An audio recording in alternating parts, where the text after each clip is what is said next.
put one here, and we'll put one here. And I've already covered these up. Remember, make firm contact with the soil, and then push the 2 inches, at least 2 inches of soil over it, and then tamp down. I'll tamp it down with my hoe later. You want to make good surface contact with the garlic, and that's done. Then what you're going to do is cover it with a 4 inches of straw, if you have it, or leaves, and then make sure over that covering you put this kind of permeable cover, something like that, and make sure that is secure in the ground so that there's no problem with the wind blowing your cover away. Because the cover's there to protect the garlic, keep it somewhat warm. If you don't have the cover on it, look, we get a real freezing cold spell and the garlic could freeze, and you don't want that to happen.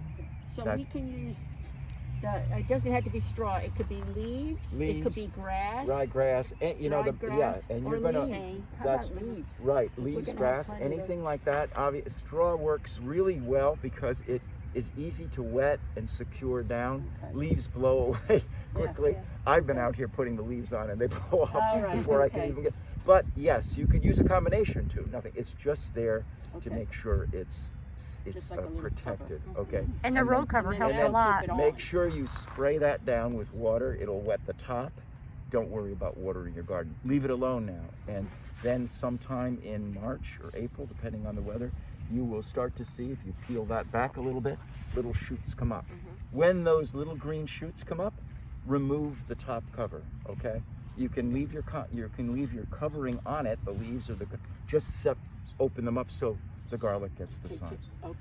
And that's it. There's just 2 things I want to say, because we have another video on how to harvest garlic that we already have. But just one thing I want to say is that garlic takes up a lot of room. So this garlic will not be ready till probably the 1st or 2nd week of July. So when you're planting your garden, just to say, whatever space you use up is not going to be available to you till the 1st or 2nd week. And that's why, you know, people with smaller gardens, they may not want to plant as much. Virtually though, I'll tell you, it's the easiest and most successful plant I've ever planted. And there's nothing like the taste of that. Oh, I bet. And that's it, that's all. Oh, Ed, thanks so much. You ladies have any questions? And Suzanne, you just joined us. Do you want to come around? Do you have any questions? It is pretty clear, right? Yeah, absolutely. I can put these growing things that I just described to you up, give them to Joyce, and she can place them on there. They're just simple thoughts, but don't be afraid with it. It's really fun to do. Obviously, if you also, just aside, if you get a piece of garlic that is soft in any way that you've gotten, don't put that in. You want the really hard garlic. You'll see hard neck garlic. And then make sure to save some every year next year. All right, because that will be your seed for the next crop. Any other questions you feel? No, I think you've covered it pretty well, Like 3 inches down or 2 inches down? So I put it, like the hole that I dug, the trench, was 3 inches. 3 inches. That's because when I put the soil on it, it's about 2 inches.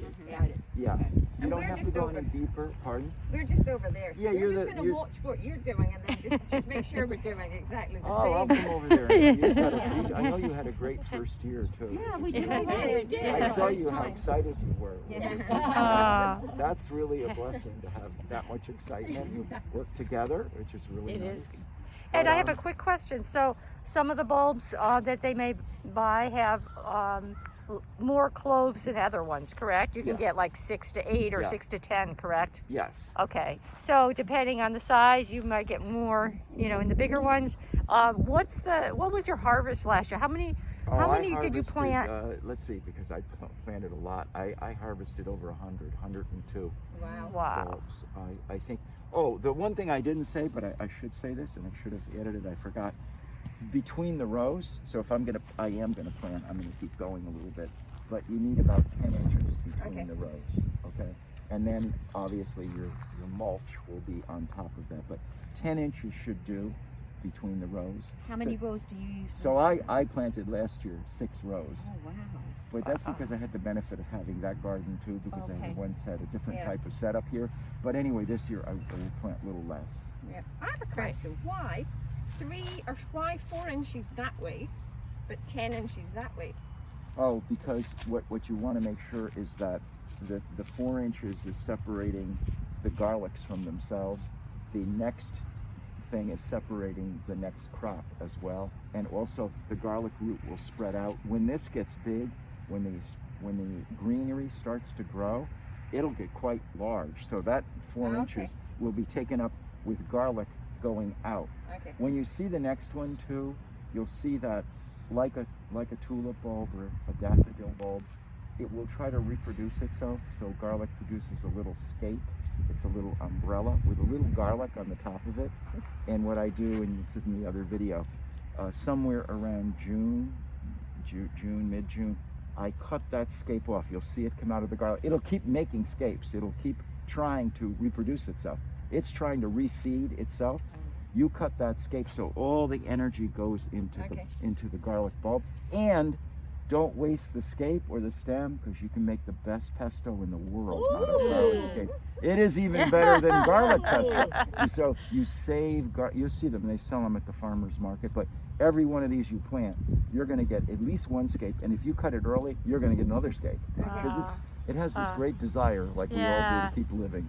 It is. A quick question, how do we know when to harvest? So that's going to be in this video, but I could just really quickly answer the question. When the leaves all turn brown, you're ready. Almost all turn brown. You'll see it'll turn brown, get crispy, then you know, and there's a specific way you pull the garlic up, and that's in that other video, okay? You just want to make sure you don't disturb it. It's rooted really well in the start, so I take the hand hoe, I dig in around the garlic, and then when it's loose, I pull it out. Okay, so it's a very carefully, not just yanked out. Yeah. Ed, thank you so much. This is so much fun. Thanks for Thanks you. everybody for Thank you. coming. And I'm sure Ed wouldn't mind questions if you emailed him something or posted on Facebook, and we can get the questions. Yeah. But you covered everything. Thank you, Ed. Oh, you're welcome. Yep. Bye.